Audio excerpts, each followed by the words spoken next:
আল্লাহ কবুল করুন, জোরে বলে আমিন, আরো জোরে আমিন। গ্রামের নাম কি? ব্রাহ্মণ আবার খাড়া হয়ে থাকে?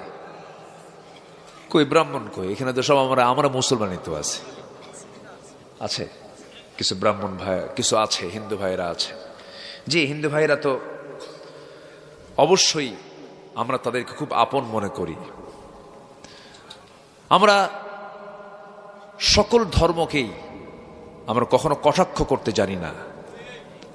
সব ধর্মই যারা পালন করছেন তাদেরকে নিয়ে আমাদের কোনো নেগেটিভিটি নেই, কিন্তু মুসলমানের দায়িত্ব হচ্ছে ইসলাম ছাড়া অন্য কোনো ধর্মের কোনো চুল পরিমাণ প্রশ্ন যাবে না। এটা হচ্ছে সবচাইতে বড় চ্যালেঞ্জ।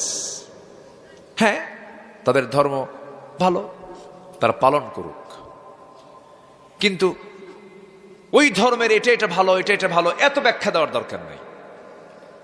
পৃথিবীতে দিন একটাই, কোরআনের দৃষ্টিতে তার নাম হচ্ছে ইসলাম। তার নাম কি?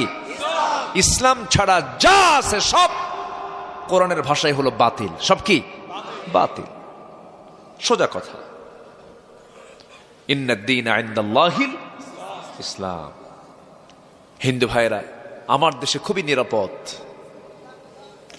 অনেক নিরাপদ তারা। আমরা তাদেরকে সম্মান করতে শিখেছি।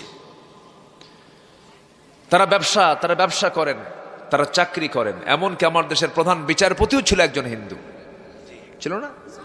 এসকে সিনহা, এরকম বহু হিন্দু ভাইরা আছেন, কোনো সমস্যা নাই। কিন্তু একটা মহল ইসলামকে নেগেটিভ ভাবে উপস্থাপন করে ইসলামের মুখোমুখি বানিয়ে দেয় তাদেরকে। ইসলাম যেখানে প্রতিষ্ঠা পাবে সবচাইতে বেশি নিরাপত্তা পাবে হলো অন্য ধর্মের লোকেরা।